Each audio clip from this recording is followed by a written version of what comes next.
क्या श्रृंगार house of mangalsutra IPO गिरगिट की तरह रंग तो नहीं बदल देगा?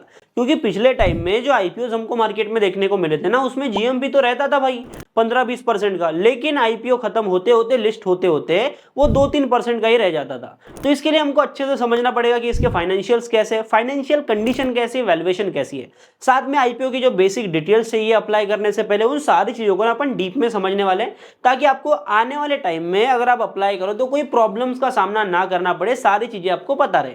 तो एक ही रिक्वेस्ट करता हूं मैं आपसे, वीडियो को लाइक नहीं किया तो लाइक कर लो, सीधा मैं आपको वीडियो में लेके चलता हूं। तो सबसे पहले अपन बात करते हैं आईपीओ के इशू की। देखो, कंपनी का नाम तो हमें पता है, श्रृंगार हाउस ऑफ मंगलसूत्र। 401 करोड़ रुपए का ये आईपीओ है। अभी 401 करोड़ रुपए हमको ऐसे तो छोटा देखने को मिलेगा, पर आप एक चीज समझो, यहां पर जो रिटेल कोटा रखा गया है ना, ये रखा गया है भाई 35% का। बाकी आईपीओ की मैं इस वीडियो में बात नहीं करूंगा, लेकिन आपको मैं रेफरेंस देता हूं।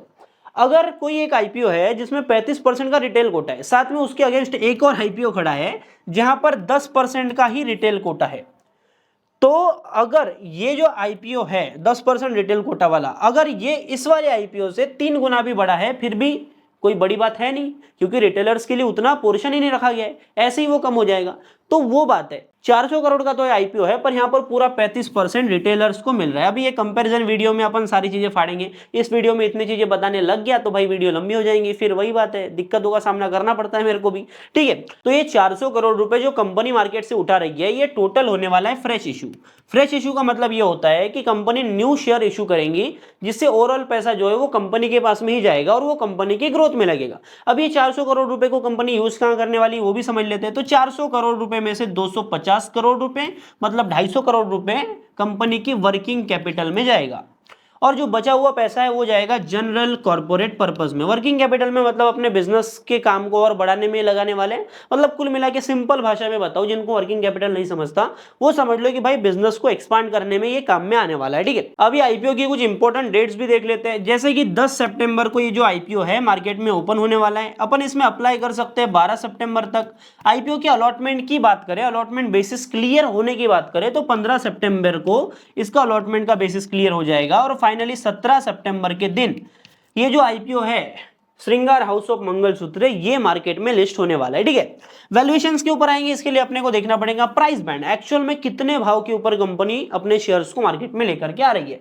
तो प्राइस बैंड आप सिंपल से देख सकते हो भाई, यहां पर 155 टू 165 रुपीज पर शेयर का यहाँ पर प्राइस बैंड देखने को मिल रहा है कंपनी का, जो कि छोटा ही देखने को मिल रहा है। मतलब अभी जो भी आईपीओ आ रहे हैं लगभग 100 रुपए के आजू बाजू के ही प्राइस बैंड यहाँ पर लेकर के आ रहे हैं। तो हमें इतना समझ में आ गया। अभी अपन बात करते हैं कंपनी के धंधे की, बिजनेस की। तो वही बात है, नाम कंपनी का हमें पता है, तो इतना तो समझ में आ रहा है कि कंपनी मंगलसूत्र तो बनाती है। ठीक है, तो हर बार की तरह इस बार भी अपन जाएंगे सीधा ऑफिशियल वेबसाइट के ऊपर, जिससे हमें यह पता चल जाएगा कि कंपनी एक्चुअल में क्या करती है, कैसे करती है। तो थोड़ा डिटेल अपन कंपनी का यहां पर ले लेते हैं। ठीक है, तो कंपनी डिजाइन और मैन्युफैक्चर करती है मंगलसूत्र, और इनका जो बिजनेस है ना ये चलता है B2B, मतलब डायरेक्ट ये अपने कस्टमर्स को नहीं बेचते, मतलब जो इनके कस्टमर्स हैं वही बिजनेसेस है, मतलब B2B बिजनेस है, B2C बिजनेस नहीं है, मेरा बोलने का मतलब ये था।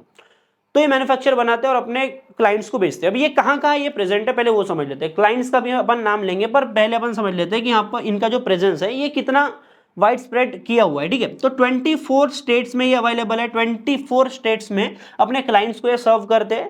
साथ में 4 यूनियन टेरिटरीज में भी अवेलेबल है। साथ में इनका बिजनेस इंटरनेशनल भी है, एक्सपोर्ट भी करते हैं। तो यूके, न्यूजीलैंड, यूएसए, यूएई के साथ में फिजी, इन सारे कंट्रीज में ये अपने माल को एक्सपोर्ट करते हैं। बाकी इनकी ऑफिशियल वेबसाइट के ऊपर आते हैं तो यहाँ पर इनके क्लाइंट्स को इन्होंने लिस्ट करा हुआ है, जैसे तनिष्क इनका क्लाइंट है, साथ में रिलायंस जेवेल और इंद्रिया आदित्य बिरला भी इनकी क्लाइंट लिस्ट में है, जो कि काफी बढ़िया बात है। 2009 में कंपनी इनकॉर्पोरेट हुई है, 2009 से काम कर रही है मुंबई से। तो ये कहां तक पहुंचे, इनके फाइनेंशियल्स कहां तक गए हैं, एक्चुअल में पैसा कितना बना रहे हैं, ये भी अपन समझ लेते हैं, क्योंकि फाइनेंशियल हेल्थ समझना जरूरी होता है, फंडामेंटल हेल्थ हमें पता चलनी चाहिए। तो 2022 से 2025 तक का हमारे पास में डेटा है। सबसे पहले अपन रेवेन्यू के ऊपर नजर फिरा लेते हैं।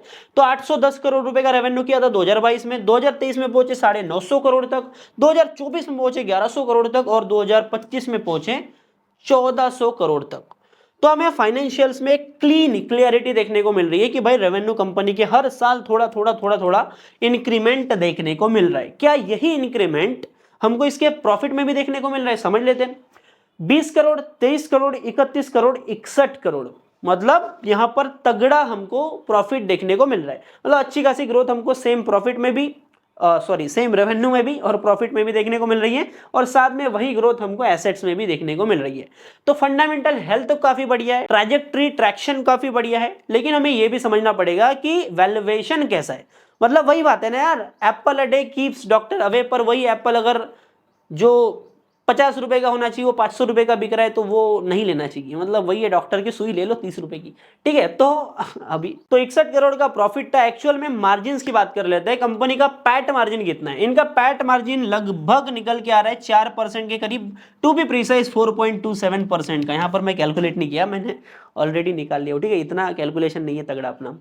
तो जनरली इस वाली इंडस्ट्री में जो मैन्युफैक्चर करते हैं ज्वेलरी को, वहां पर 5% का ही मार्जिन देखने को मिल रहा है। मतलब 5% का आइडियली होना चाहिए, पर थोड़ा कम है, कोई दिक्कत वाली बात नहीं है। बाकी इसके एबिटा मार्जिन की बात करें तो लगभग 6.48% के करीब देखने को मिल रहा है। मतलब एबिटा के बाद में जो पैट आता है वहां पर ज्यादा बड़ा फर्क हमको देखने को नहीं मिल रहा है। तो इससे हमें एक क्लियरिटी तो मिल गई कि कंपनी के ऊपर कर्जा ना ज्यादा नहीं है, क्योंकि ज्यादा कर्जा होता तो इंटरेस्ट देने में इनकी लाल हो जाती, भाई इतना पैट ये बचा ही नहीं पाते, ठीक है। तो थोड़ा ऑपरेशनल एफिशिएंसी की बात करते हैं। कंपनी की आरओसी तगड़ी है, रिटर्न ऑन कैपिटल एम्प्लॉयड लगभग 32% के करीब देखने को मिल रहा है। डेट टू इक्विटी रेशियो तो बेटर होना ही चाहिए ना, डेट टू इक्विटी रेशियो 0.6 का हमको देखने को मिल रहा है। मतलब डेट टू इक्विटी रेशियो काफी ज्यादा कंट्रोल में है, काफी बढ़िया चीज यहां पर हमको देखने को मिल रही है।